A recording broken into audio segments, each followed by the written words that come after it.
میں اپنے آپ کو پاک صاف نہیں کہتا، کیونکہ نفس امارہ انسان کو برائی ہی سکھاتا رہتا ہے، مگر یہ کہ میرا پروردگار رحم فرمائے۔ بے شک میرا پروردگار بخشنے والا ہے، مہربان ہے۔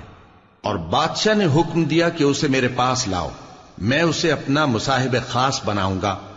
پھر جب ان سے گفتگو کی تو کہا کہ آج سے تم ہمارے ہاں صاحب منزلت ہو اور صاحب اعتبار ہو۔ یوسف نے کہا مجھے زرعی پیداوار پر مقرر کر دیجئے، کیونکہ میں حفاظت بھی کر سکتا ہوں اور اس کام سے واقف بھی ہوں۔ اس طرح ہم نے یوسف کو ملک مصر میں جگہ دی اور وہ اس ملک میں جہاں چاہتے تھے رہتے تھے۔ ہم اپنی رحمت جس پر چاہتے ہیں کرتے ہیں اور نیکوکاروں کے اجر کو ضائع نہیں کرتے، اور جو لوگ ایمان لائے اور ڈرتے رہے ان کے لیے آخرت کا اجر بہت بہتر ہے۔ اور یوسف کے بھائی کنعان سے مصر میں غلہ خریدنے کے لیے آئے تو یوسف کے پاس گئے، تو یوسف نے ان کو پہچان لیا اور وہ ان کو نہ پہچان سکے۔ اور جب یوسف نے ان کے لیے ان کا سامان تیار کر دیا تو کہا کہ پھر آنا تو جو باپ کی طرف سے تمہارا ایک اور بھائی ہے اسے بھی میرے پاس لیتے آنا۔ کیا تم نہیں دیکھتے کہ میں ناب بھی پوری پوری دیتا ہوں اور مہمانداری بھی خوب کرتا ہوں؟ اب اگر تم اسے میرے پاس نہ لاؤ گے تو نہ تمہیں میرے ہاں سے غلہ ملے گا اور نہ تم میرے پاس ہی آ سکو گے۔ انہوں نے کہا کہ ہم اس کے بارے میں اس کے والد کو پھسلائیں گے اور ہم یہ کام کر کے رہیں گے۔ اور یوسف نے اپنے خدام سے کہا کہ ان کا سرمایہ یعنی غلے کی قیمت ان کے سامان میں رکھ دو۔ عجب نہیں کہ جب یہ اپنے اہل و عیال میں جائیں تو اسے پہچان لیں، اور عجب نہیں کہ یہ پھر یہاں آئے۔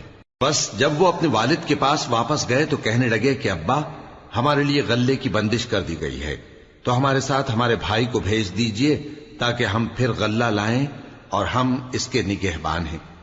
یعقوب نے کہا کہ میں اس کے بارے میں تمہارا اعتبار نہیں کرتا، مگر ویسا ہی جیسا پہلے اس کے بھائی کے بارے میں کیا تھا، سو اللہ ہی بہتر نگہبان ہے اور وہ سب سے زیادہ رحم کرنے والا ہے۔ اور جب انہوں نے اپنا اسباب کھولا تو دیکھا کہ ان کا سرمایہ واپس کر دیا گیا ہے۔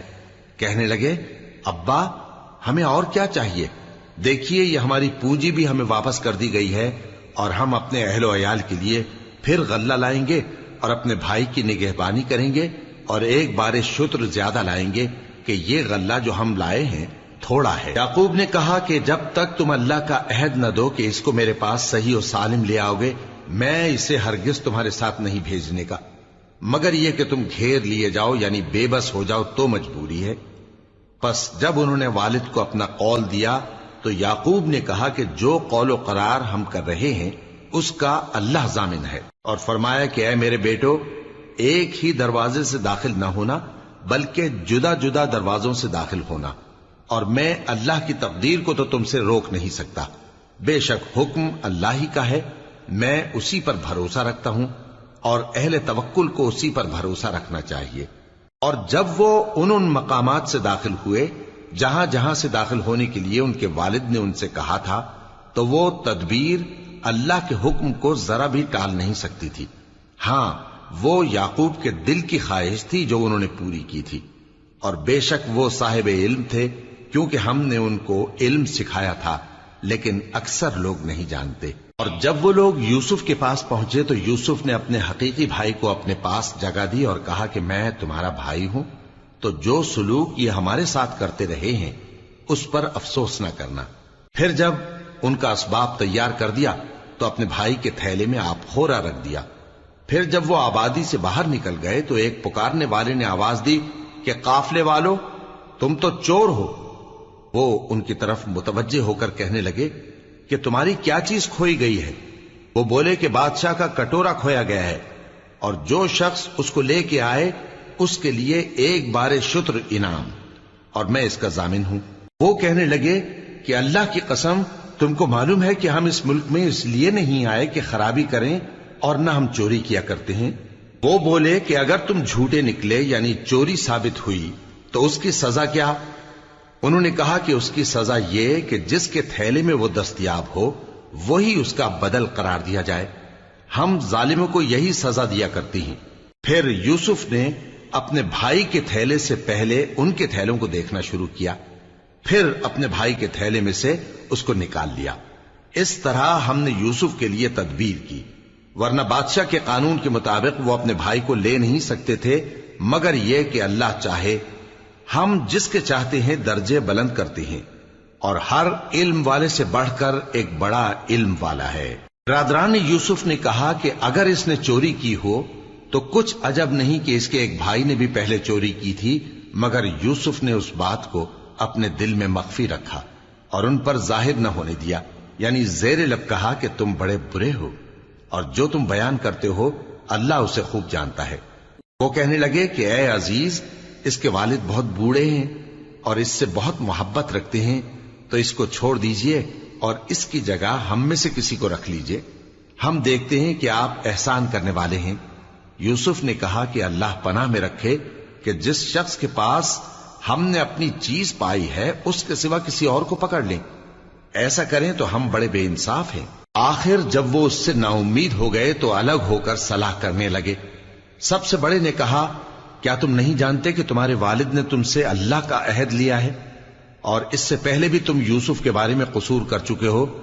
تو جب تک والد صاحب مجھے اجازت نہ دیں میں تو اس جگہ سے ہلنے کا نہیں، یا اللہ میرے لیے کوئی فیصلہ کرے، اور وہ سب سے بہتر فیصلہ کرنے والا ہے۔ تم سب والد صاحب کے پاس واپس جاؤ اور کہو کہ ابا، آپ کے صاحبزادے نے وہاں جا کر چوری کی، اور ہم نے تو اپنی دانست کے مطابق آپ سے اس کے لے آنے کا عہد کیا تھا، مگر ہم غیب کی باتوں کے جاننے اور یاد رکھنے والے تو نہیں تھے، اور جس بستی میں ہم ٹھہرے تھے وہاں سے، یعنی اہل مصر سے، اور جس قافلے میں آئے ہیں اس سے دریافت کر لیجئے، اور ہم اس بیان میں بالکل سچے ہیں۔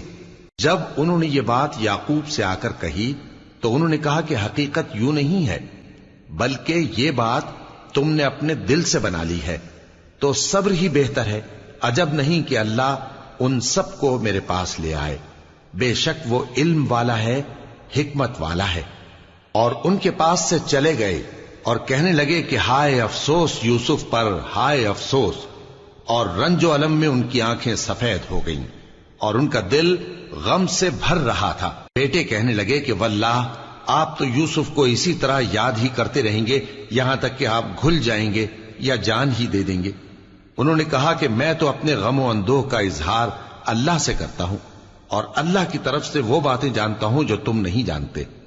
اے بیٹو، یوں کرو کہ ایک دفعہ پھر جاؤ اور یوسف اور اس کے بھائی کو تلاش کرو، اور اللہ کی رحمت سے نا امید نہ ہونا کہ اللہ کی رحمت سے تو کافر لوگ ہی نا امید ہوا کرتے ہیں۔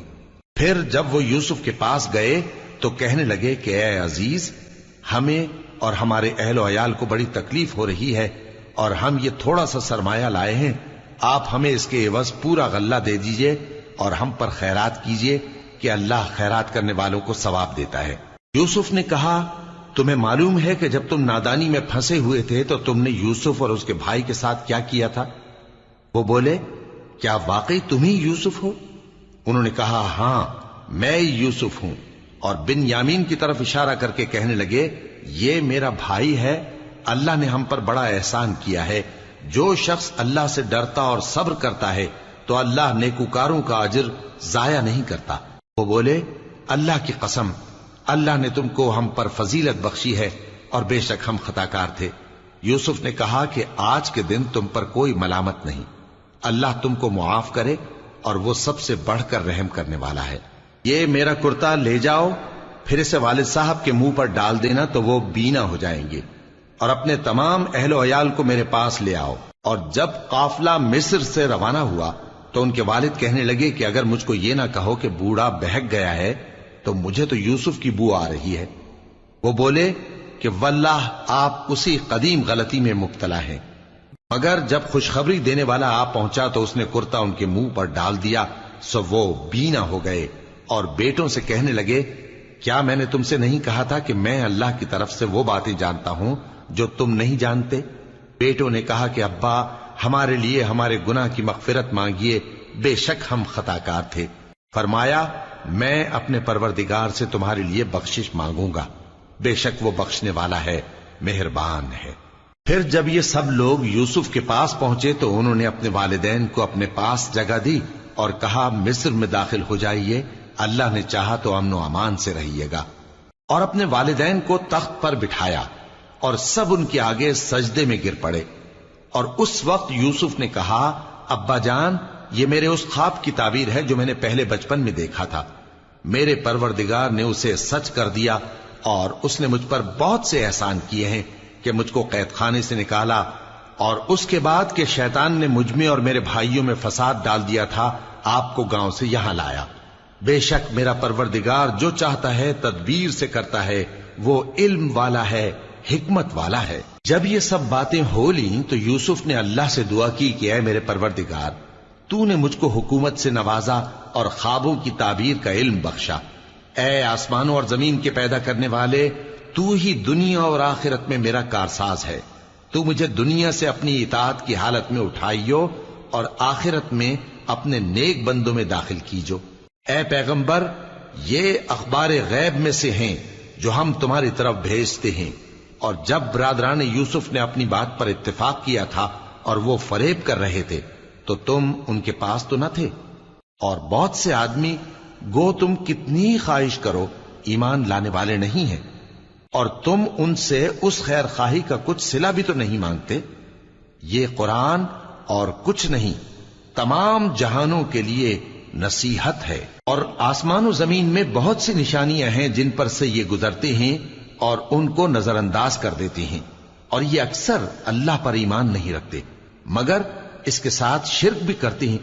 تو کیا یہ اس بات سے بے خوف ہیں کہ ان پر اللہ کا عذاب نازل ہو کر ان کو ڈھانپ لے, یا ان پر ناگہاں قیامت آ جائے اور انہیں خبر بھی نہ ہو؟ کہہ دو میرا رستہ تو یہ ہے, میں اللہ کی طرف بلاتا ہوں سمجھ بوجھ کر. میں بھی لوگوں کو اللہ کی طرف بلاتا ہوں اور میرے پیرو بھی, اور اللہ پاک ہے اور میں شرک کرنے والوں میں سے نہیں ہوں. اور ہم نے تم سے پہلے بستیوں کے رہنے والوں میں سے مرد ہی بھیجے تھے جن کی طرف ہم وہی بھیجتے تھے. کیا ان لوگوں نے ملک میں سیر و سیاحت نہیں کی کہ دیکھ لیتے کہ جو لوگ ان سے پہلے تھے ان کا انجام کیا ہوا؟ اور متقیوں کے لیے آخرت کا گھر بہت اچھا ہے. کیا تم سمجھتے نہیں؟ یہاں تک کہ جب پیغمبر نا امید ہو گئے اور انہوں نے خیال کیا کہ اپنی نصرت کے بارے میں جو بات انہوں نے کہی تھی اس میں وہ سچے نہ نکلے, تو ان کے پاس ہماری مدد آ پہنچی. پھر جسے ہم نے چاہا بچا دیا, اور ہمارا عذاب اتر کر گناہگار لوگوں سے پھیرا نہیں کرتا. ان کے قصے میں عقل مندوں کے لیے عبرت ہے. یہ قرآن ایسی بات نہیں ہے جو اپنے دل سے بنائی گئی ہو, بلکہ جو کتابیں اس سے پہلے نازل ہوئی ہیں ان کی تصدیق کرنے والا ہے اور ہر چیز کی تفصیل کرنے والا, اور مومنوں کے لیے ہدایت اور رحمت ہے. شروع اللہ کا نام لے کر جو بڑا مہربان نہایت رحم والا ہے. الف لام میم را. اے نبی, یہ کتاب الہی کی آیتیں ہیں, اور جو کچھ تمہارے پروردگار کی طرف سے تم پر نازل ہوا ہے حق ہے, لیکن اکثر لوگ ایمان نہیں لاتے. اللہ وہی تو ہے جس نے ستونوں کے بغیر آسمان جیسا کہ تم دیکھتے ہو اتنے اونچے بنائے, پھر عرش پر جلوہ افروز ہوا اور سورج اور چاند کو کام میں لگا دیا. ہر ایک میعاد معین تک گردش کر رہا ہے. وہی دنیا کے کاموں کا انتظام کرتا ہے. اس طرح وہ اپنی آیتیں کھول کھول کر بیان کرتا ہے کہ تم اپنے پروردگار کے روبرو جانے کا یقین کرو. اور وہی ہے جس نے زمین کو پھیلایا اور اس میں پہاڑ اور دریا پیدا کیے اور ہر طرح کے میووں کی دو دو قسمیں بنائیں. وہی رات کو دن کا لباس پہناتا ہے. غور کرنے والوں کے لیے اس میں بہت سی نشانیاں ہیں. اور زمین میں کئی طرح کے قطعات ہیں ایک دوسرے سے ملے ہوئے, اور انگور کے باغ اور کھیتی اور کھجور کے درخت. بعض کی بہت سی شاخیں ہیں اور بعض کی اتنی نہیں ہوتی, باوجود کہ پانی سب کو ایک ہی ملتا ہے. اور ہم بعض میووں کو بعض پر لذت میں فضیلت دیتی ہیں, اور اس میں سمجھنے والوں کے لیے بہت سی نشانیاں ہیں. اگر تم عجیب بات سننی چاہو تو کافروں کا یہ کہنا عجیب ہے کہ جب ہم مر کر مٹی ہو جائیں گے تو کیا اثر نو پیدا ہوں گے. یہی لوگ ہیں جو اپنے پروردگار سے منکر ہوئے ہیں, اور یہی ہیں جن کی گردنوں میں طوق ہوں گے, اور یہی اہل دوزخ ہیں کہ ہمیشہ اس میں جلتے رہیں گے. اور یہ لوگ بھلائی سے پہلے تم سے برائی جلدی سے مانگتے ہیں, یعنی طالب عذاب ہیں, حالانکہ ان سے پہلے عذاب واقع ہو چکے ہیں. اور تمہارا پروردگار لوگوں کو باوجود ان کی بے انصافیوں کے معاف کرنے والا ہے، اور بے شک تمہارا پروردگار سخت عذاب دینے والا ہے۔ اور کافر لوگ کہتے ہیں کہ اس پیغمبر پر اس کے پروردگار کی طرف سے کوئی نشانی کیوں نازل نہیں ہوئی؟ اے نبی، تم تو صرف خبردار کرنے والے ہو، اور ہر ایک قوم کے لیے رہنما ہوا کرتا ہے۔ اللہ ہی اس بچے سے واقف ہے جو عورت کے پیٹ میں ہوتا ہے، اور وہی پیٹ کے سکڑنے اور بڑھنے سے بھی واقف ہے، اور ہر چیز کا اس کے ہاں ایک اندازہ مقرر ہے۔ وہ چھپی اور ظاہر چیزوں کا جاننے والا ہے، سب سے بزرگ ہے، عالی رتبہ ہے۔ کوئی تم میں سے چپکے سے بات کہے یا پکار کر، یا رات کو کہیں چھپ جائے یا دن کی روشنی میں کھلم کھلا چلے پھرے، اللہ کے نزدیک برابر ہے۔ اس کے آگے اور پیچھے اللہ کے چوکیدار ہیں جو اللہ کے حکم سے اس کی نگرانی کرتے ہیں۔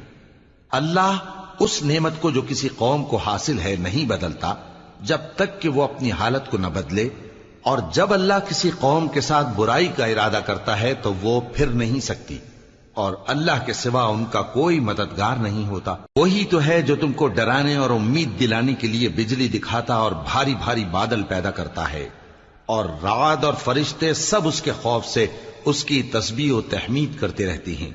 اور وہی بجلیاں بھیجتا ہے، پھر جس پر چاہتا ہے گرا بھی دیتا ہے، جبکہ وہ اللہ کے بارے میں جھگڑتے ہیں، اور وہ بڑی قوت والا ہے۔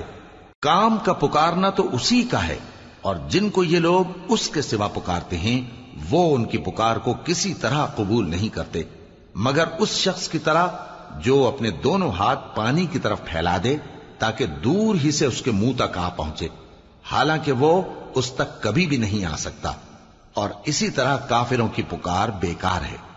اور جتنی مخلوقات آسمانوں اور زمین میں ہے، خوشی سے یا ناخوشی سے اللہ کے آگے سجدہ کرتی ہے، اور ان کے سائے بھی صبح و شام سجدے کرتے ہیں۔ ان سے پوچھو کہ آسمانوں اور زمین کا پروردگار کون ہے؟ تم ہی کہہ دو کہ اللہ۔ ان سے کہو کہ کیا تم نے اللہ کو چھوڑ کر ایسے لوگوں کو کارساز بنایا ہے جو خود اپنے نفع و نقصان کا بھی اختیار نہیں رکھتے؟ کہو کیا اندھا اور آنکھوں والا برابر ہیں، یا اندھیرا اور اجالا برابر ہو سکتا ہے؟ بھلا ان لوگوں نے جن کو اللہ کا شریک مقرر کیا ہے، کیا انہوں نے اللہ کسی مخلوقات پیدا کی ہے جس کے سبب ان کے لیے مخلوقات مشتبہ ہو گئی ہے؟ کہہ دو کہ اللہ ہی ہر چیز کا پیدا کرنے والا ہے، اور وہ یکتا ہے، بڑا زبردست ہے۔ اسی نے آسمان سے مے برسایا، پھر اس سے اپنے اپنے اندازے کے مطابق نالے بہ نکلے، پھر پانی پر پھولا ہوا جھاگ آ گیا۔ اور جس چیز کو زیور یا کوئی اور سامان بنانے کے لیے آگ میں تپاتے ہیں اس میں بھی ایسا ہی جھاگ ہوتا ہے۔ اس طرح اللہ حق و باطل کی مثال بیان فرماتا ہے۔ سو جھاگ تو سوکھ کر زائل ہو جاتا ہے، اور پانی جو لوگوں کو فائدہ پہنچاتا ہے وہ زمین میں ٹھہرا رہتا ہے۔ اس طرح اللہ صحیح اور غلط کی مثالیں بیان فرماتا ہے تاکہ تم سمجھو۔ جن لوگوں نے اللہ کے حکم کو قبول کیا ان کی حالت بہت بہتر ہوگی، اور جنہوں نے اس کو قبول نہ کیا، اگر روئے زمین کے سب خزانے ان کے اختیار میں ہوں تو وہ سب کے سب اور ان کے ساتھ اتنے ہی اور نجات کے بدلے میں صرف کر ڈالیں، مگر نجات کہاں؟ ایسے لوگوں کا حساب بھی برا ہوگا، اور ان کا ٹھکانہ بھی دوزخ ہے، اور وہ بری جگہ ہے۔ بھلا جو شخص یہ جانتا ہے کہ جو کچھ تمہارے پروردگار کی طرف سے تم پر نازل ہوا ہے حق ہے، وہ اس شخص کی طرح ہے جو اندھا ہے، اور سمجھتے تو وہی ہیں جو عقل مند ہیں، جو اللہ کے عہد کو پورا کرتے ہیں اور قول و قرار کو نہیں توڑتے، اور جن رشتوں کے جوڑے رکھنے کا اللہ نے حکم دیا ان کو جوڑے رکھتے، اور اپنے پروردگار سے ڈرتے رہتے اور برے حساب سے خوف رکھتے ہیں، اور جو اپنے پروردگار کی خوشنودی حاصل کرنے کے لیے مصائب پر صبر کرتے ہیں اور نماز پڑھتے ہیں، اور جو مال ہم نے ان کو دیا ہے اس میں سے پوشیدہ اور ظاہر خرچ کرتے ہیں، اور نیکی سے برائی کو دور کرتے ہیں، یہی لوگ ہیں جن کے لیے عاقبت کا گھر ہے، یعنی ہمیشہ رہنے کے باغات جن میں وہ داخل ہوں گے، اور ان کے باپ دادوں اور بیویوں اور اولاد میں سے جو نیکوکار ہوں گے وہ بھی بہشت میں جائیں گے، اور فرشتے بہشت کے ہر ایک دروازے سے ان کے پاس آئیں گے اور کہیں گے تم پر سلام ہو، یہ تمہاری ثابت قدمی کا بدلہ ہے، اور عاقبت کا گھر خوب گھر ہے۔ اور جو لوگ اللہ سے پختہ عہد کر کے اس کو توڑ ڈالتے اور جن رشتوں کے جوڑے رکھنے کا اللہ نے حکم دیا ہے ان کو قطع کر دیتے اور ملک میں فساد کرتے ہیں، ایسوں پر لعنت ہے اور ان کے لیے برا انجام ہے۔ اللہ جس کا چاہتا ہے رزق فراخ کر دیتا ہے اور جس کا چاہتا ہے تنگ کر دیتا ہے، اور کافر لوگ دنیا کی زندگی پر خوش ہو رہے ہیں، اور دنیا کی زندگی آخرت کے مقابلے میں بہت تھوڑا سامان ہے۔ اور کافر کہتے ہیں کہ اس پیغمبر پر اس کے پروردگار کی طرف سے کوئی نشانی کیوں نازل نہیں ہوئی؟ کہہ دو کہ اللہ جسے چاہتا ہے گمراہ کرتا ہے، اور جو اس کی طرف رجوع ہوتا ہے اس کو اپنی طرف کا رستہ دکھاتا ہے، یعنی ان کو جو ایمان لاتے اور جن کے دل اللہ کی یاد سے آرام پاتے ہیں ان کو۔ اور سن رکھو کہ اللہ کی یاد سے ہی دل آرام پاتے ہیں۔ جو لوگ ایمان لائے اور عمل نیک کیے ان کے لیے خوشحالی اور عمدہ ٹھکانہ ہے۔ جس طرح ہم پہلے پیغمبر بھیجتے رہے ہیں اسی طرح اے نبی ہم نے تم کو اس امت میں جس سے پہلے بہت سی امتیں گزر چکی ہیں بھیجا ہے، تاکہ تم ان کو وہ کتاب جو ہم نے تمہاری طرف بھیجی ہے پڑھ کر سنا دو۔ اور یہ لوگ رحمان کو نہیں مانتے۔ کہہ دو وہی تو میرا پروردگار ہے، اس کے سوا کوئی معبود نہیں، میں اسی پر بھروسہ رکھتا ہوں اور اسی کی طرف رجوع کرتا ہوں۔ اور اگر کوئی قرآن ایسا ہوتا کہ اس کی تاثیر سے پہاڑ چل پڑتے یا زمین پھٹ جاتی یا مردوں سے کلام کر سکتے تو کیا یہ لوگ ایمان لے آتے؟ بات یہ ہے کہ سب باتیں اللہ کے اختیار میں ہیں، تو کیا مومنوں کو اس سے اطمینان نہیں ہوا کہ اگر اللہ چاہتا تو سب لوگوں کو ہدایت کے رستے پر چلا دیتا؟ اور کافروں پر ہمیشہ ان کے اعمال کے بدلے آفت آتی رہے گی یا ان کے مکانات کے قریب نازل ہوتی رہے گی یہاں تک کہ اللہ کا وعدہ آ پہنچے۔ بے شک اللہ وعدہ خلاف نہیں کرتا۔ اور تم سے پہلے بھی رسولوں کے ساتھ تمسخر ہوتے رہے ہیں، تو میں نے کافروں کو مہلت دی، پھر میں نے ان کو پکڑ لیا، سو دیکھ لو کہ میرا عذاب کیسا رہا۔ تو کیا وہ جو ہر شخص کے اعمال کا نگراں و نگہبان ہے وہ بتوں کی طرح بے علم و بے خبر ہو سکتا ہے؟ اور ان لوگوں نے اللہ کے شریک مقرر کر رکھے ہیں، ان سے کہو کہ ذرا ان کے نام تو لو۔ کیا تم اسے ایسی چیزیں بتاتے ہو جو روئے زمین پر ہیں اور اسے معلوم نہیں، یا تم لوگ محض سطحی بات کی تقلید کرتے ہو؟ اصل یہ ہے کہ کافروں کو ان کے فریب خوبصورت معلوم ہوتے ہیں اور وہ ہدایت کے رستے سے روک لیے گئے ہیں، اور جسے اللہ گمراہ رہنے دے اسے کوئی ہدایت کرنے والا نہیں۔ ان کو دنیا کی زندگی میں بھی عذاب ہے اور آخرت کا عذاب تو بہت ہی سخت ہے، اور ان کو اللہ کے عذاب سے کوئی بھی بچانے والا نہیں۔ جس جنت کا پرہیزگاروں سے وعدہ کیا گیا ہے اس کی شان یہ ہے کہ اس کے نیچے نہریں بہ رہی ہیں، اس کے پھل ہمیشہ باقی رہنے والے ہیں اور اس کے سائے بھی۔ یہ ان لوگوں کا انجام ہے جو متقی ہیں، اور کافروں کا انجام دوزخ ہے۔ اور جن لوگوں کو ہم نے کتاب دی ہے وہ اس کتاب سے جو تم پر نازل ہوئی ہے خوش ہوتی ہیں، اور بعض فرقے اس کی بعض باتیں نہیں بھی مانتے۔ کہہ دو کہ مجھ کو یہی حکم ہوا ہے کہ اللہ ہی کی عبادت کروں اور اس کے ساتھ کسی کو شریک نہ بناؤں، میں اسی کی طرف بلاتا ہوں اور اسی کی طرف مجھے لوٹنا ہے۔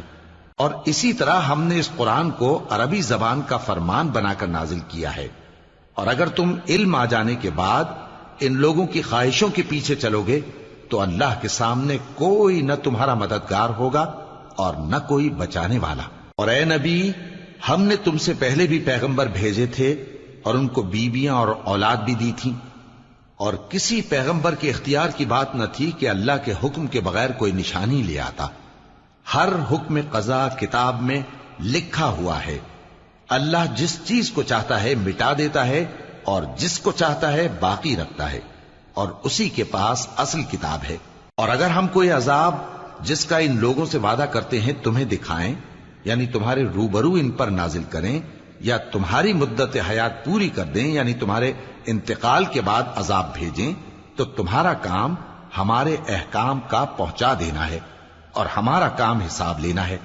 کیا انہوں نے نہیں دیکھا کہ ہم زمین کو اس کے کناروں سے گھٹاتے چلے آ رہے ہیں، اور اللہ جیسا چاہتا ہے حکم کرتا ہے، کوئی اس کے حکم کا رد کرنے والا نہیں، اور وہ جلد حساب لینے والا ہے۔ جو لوگ ان سے پہلے تھے وہ بھی بہتیری تدبیریں کرتے رہے ہیں، سو تدبیر تو سب اللہ ہی کی ہوتی ہے۔ ہر شخص جو کچھ کر رہا ہے اللہ اسے جانتا ہے، اور کافر جلد معلوم کر لیں گے کہ آخرت میں اچھا انجام کس کے لیے ہوتا ہے۔ اور کافر لوگ کہتے ہیں کہ تم پیغمبر نہیں ہو، کہہ دو کہ میرے اور تمہارے درمیان اللہ اور وہ شخص جس کے پاس کتاب آسمانی کا علم ہے بطور گواہ کافی ہے۔ شروع اللہ کا نام لے کر جو بڑا مہربان نہایت رحم والا ہے۔ الف لام را، یہ ایک پر نور کتاب ہے، اس کو ہم نے تم پر اس لیے نازل کیا ہے کہ تم لوگوں کو اندھیروں سے نکال کر روشنی کی طرف لے جاؤ، یعنی ان کے پروردگار کے حکم سے عزت والے خوبیوں والے مالک کے راستے کی طرف، یعنی اس اللہ کے راستے کی طرف کہ جو کچھ آسمانوں اور زمین میں ہے سب اسی کا ہے۔ اور ان کافروں کے لیے عذاب شدید کی وجہ سے تباہی اور بربادی مقدر ہے، جو آخرت کے مقابلے میں دنیاوی زندگی کو پسند کرتے اور لوگوں کو اللہ کے راستے سے روکتے اور اس میں کجی چاہتے ہیں۔ یہ لوگ بڑے دور کی گمراہی میں ہیں، اور ہم نے کوئی پیغمبر نہیں بھیجا مگر وہ اپنی قوم کی زبان بولتا تھا تاکہ انہیں احکام الہی کھول کھول کر بتا دے۔ پھر اللہ جسے چاہتا ہے گمراہ رہنے دیتا ہے اور جسے چاہتا ہے ہدایت دیتا ہے، اور وہ غالب ہے، حکمت والا ہے۔ اور ہم نے موسیٰ کو اپنی نشانیاں دے کر بھیجا کہ اپنی قوم کو تاریکیوں سے نکال کر روشنی میں لے جاؤ، اور ان کو اللہ کے دن یاد دلاؤ، اور اس میں ان لوگوں کے لیے جو صابر و شاکر ہیں نشانیاں ہیں۔ اور جب موسیٰ نے اپنی قوم سے کہا کہ اللہ نے جو تم پر مہربانیاں کی ہیں ان کو یاد کرو، جبکہ اس نے تم کو فرعون کی قوم سے رہائی بخشی، وہ لوگ تمہیں برے برے عذاب دیتے تھے اور تمہارے بیٹوں کو مار ڈالتے تھے اور تمہاری لڑکیوں کو زندہ رہنے دیتے تھے، اور اس میں تمہارے پروردگار کی طرف سے بڑی آزمائش تھی۔ اور جب تمہارے پروردگار نے تم کو آگاہ کیا کہ اگر شکر کرو گے تو میں تمہیں زیادہ دوں گا، اور اگر ناشکری کرو گے تو یاد رکھو کہ میرا عذاب بھی سخت ہے۔ اور موسیٰ نے صاف صاف کہہ دیا کہ اگر تم اور جتنے اور لوگ زمین میں ہیں سب کے سب ناشکری کرو تو بھی اللہ بے نیاز ہے، قابل تعریف ہے۔ بھلا تم کو ان لوگوں کے حالات کی خبر نہیں پہنچی جو تم سے پہلے تھے، یعنی نوح اور عاد اور سمود کی قوم اور جو ان کے بعد تھے، جن کا علم اللہ کے سوا کسی کو نہیں۔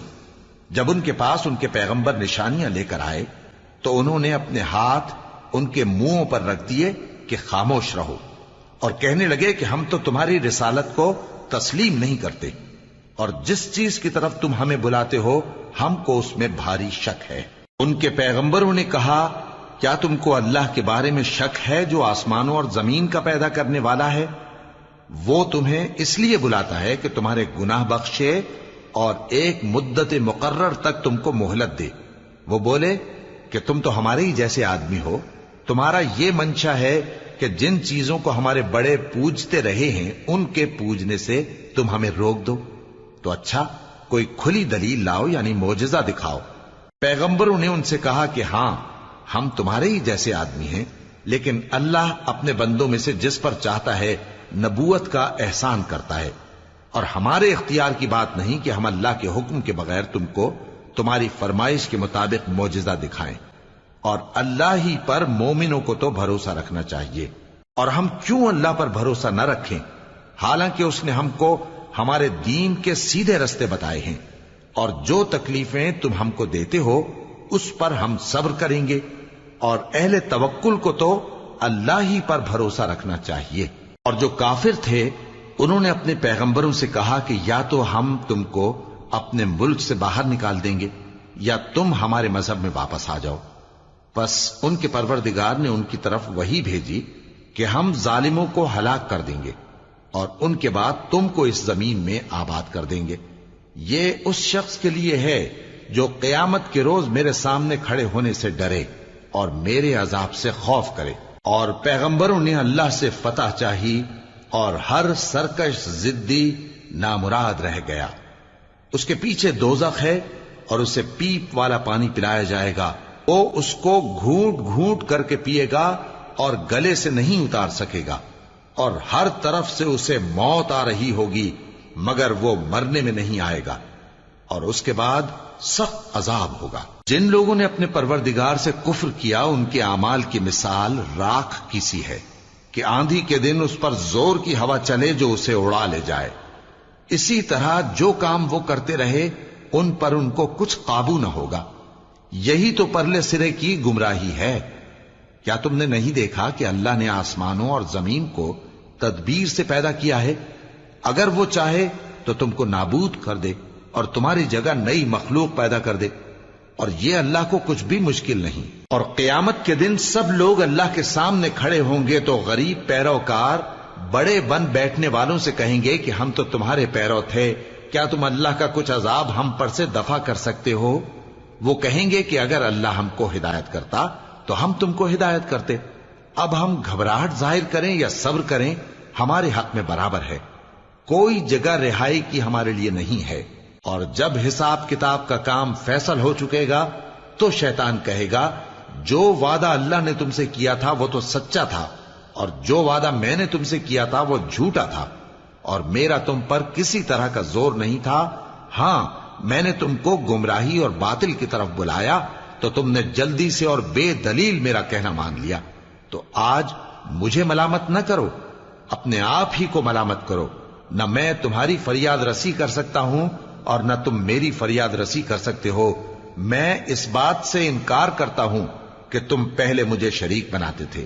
بے شک جو ظالم ہیں ان کے لیے درد دینے والا عذاب ہے۔ اور جو ایمان لائے اور عمل نیک کرتے رہے وہ بہشتوں میں داخل کیے جائیں گے جن کے نیچے نہریں بہہ رہی ہیں۔ اپنے پروردگار کے حکم سے وہ ہمیشہ ان میں رہیں گے، وہاں وہ ہر ملاقات پر ایک دوسرے کو سلام کہیں گے۔ کیا تم نے نہیں دیکھا کہ اللہ نے کلمہ طیبہ کی کیسی مثال بیان فرمائی ہے؟ وہ ایسی ہے جیسے پاکیزہ درخت جس کی جڑ مضبوط ہو اور شاخیں آسمان میں پھیلی ہوں، وہ اپنے پروردگار کے حکم سے ہر موقع پر پھل لاتا ہو۔ اور اللہ لوگوں کے لیے مثالیں بیان فرماتا ہے تاکہ وہ نصیحت حاصل کریں۔ اور ناپاک بات یعنی غلط عقیدے کی مثال ناپاک درخت کی سی ہے کہ وہ زمین کے اوپر ہی سے اکھیڑ کر پھینک دیا جائے، اس کو ذرا بھی قرار و ثبات نہیں۔